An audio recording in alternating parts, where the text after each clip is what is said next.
खाड़ी में बम फट रहे हैं, तेल के कुएं जल रहे हैं, तेल रिफाइनरी मिसाइलों की मार झेल रही है, तेल गलियारों में जहाजों की तबाही रुक नहीं रही है। लेकिन 2 दिनों से ट्रंप ने हमले को होल्ड कर रखा है। ट्रंप ईरान से बहुत अच्छी बात का दावा कर रहे हैं। ट्रंप ईरान पर रहम दिखा रहे हैं।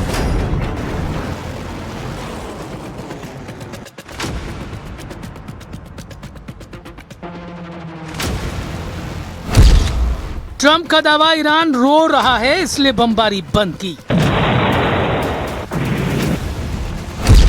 ट्रंप का दावा, नेतन्याहू नहीं बताएंगे किसे हथियार बेचना है।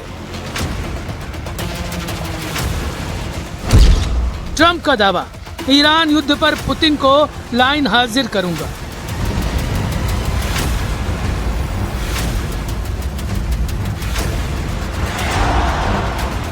जब सऊदी अरब, जॉर्डन और इराक में ड्रोन हमले हो रहे हैं, जब ईरान समर्थित हुती लड़ाके सऊदी के तेल के कुएं जला रहे हैं, तब ट्रंप का साइलेंट हो जाना क्या बड़े तूफान का सिग्नल है?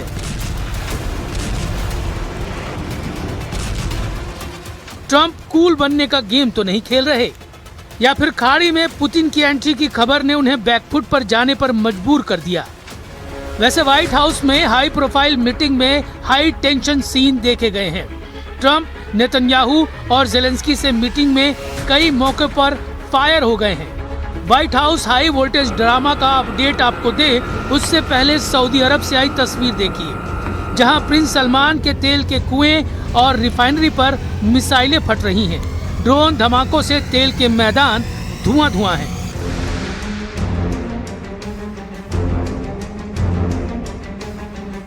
सैटेलाइट तस्वीर में एक धमाका दिख रहा है, लेकिन ऐसे दर्जन भर धमाके हुथी लड़ाकों ने किए हैं। सऊदी अरब के अबकैक तेल प्लांट को हुथी विद्रोहियों ने जला डाला है। लाल सागर के सबसे बड़े एक्सपोर्ट हब यानूब के पास जितने भी तेल सप्लाई साइट हैं, उन्हें हुथी लड़ाके ड्रोन बमों से दहला रहे हैं। हुथी फाइटर्स ने दावा किया कि ये हमले अमन के एयर स्पेस में सऊदी ड्रोन की घुसपैठ के जवाब में किया गया है।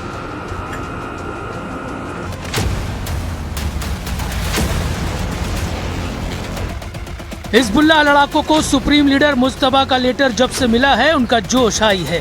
हिजबुल्लाह चीफ नईम कासिम ने ईरान के लिए जिहाद शुरू करने का ऐलान कर दिया है।